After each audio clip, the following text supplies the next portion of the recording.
Hey guys, Suffers here. The recent developer Raidou announced a new endgame mode called Apocalyptic Shadow, and I feel that everyone is misinterpreting it. I'll go over what Apocalyptic Shadow is. Apocalyptic Shadow is a new endgame mode coming in patch 2.3. It will rotate alongside Memory of Chaos and Pure Fiction in a 6-week cycle. The mode is described as facing bosses we have previously defeated before with slight changes in move sets to add diversity to the combat. Overall, I find this to be a good addition to the game as more in-game content means more incentive for players to build and play the characters they have obtained. But from a general consensus from the community is that it will be the dedicated mode for hunt characters. However, this could not be further from the truth. As of what we know right now, it is just pure speculation and unrealistic expectations from some players.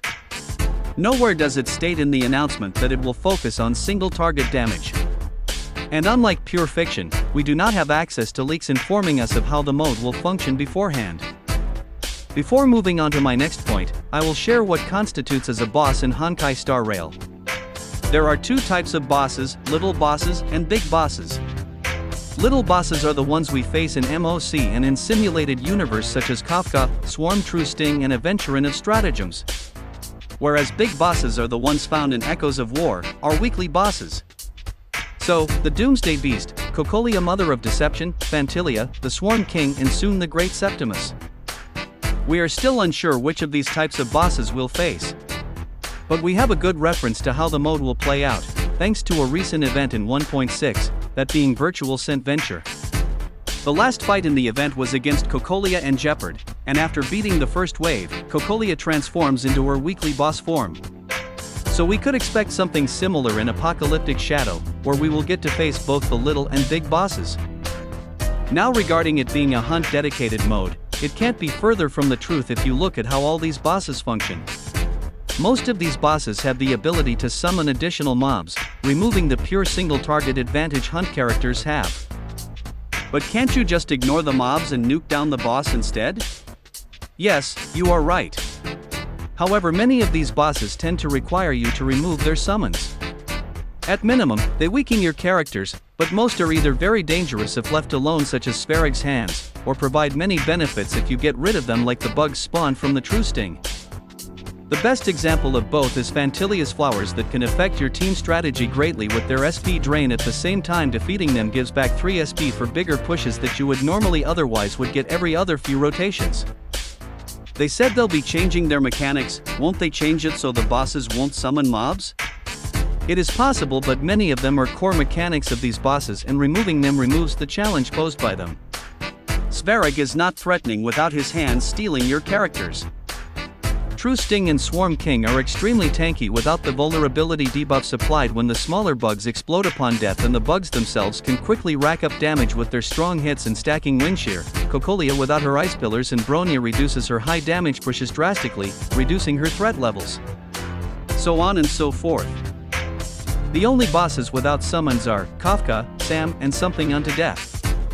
With the latter still wanting you to have some form of AoE to free your captured units. Now, I am not saying hunt characters will be bad for this mode, they are still able to push for a lot of damage and ignore summons completely with good gear and the right setup.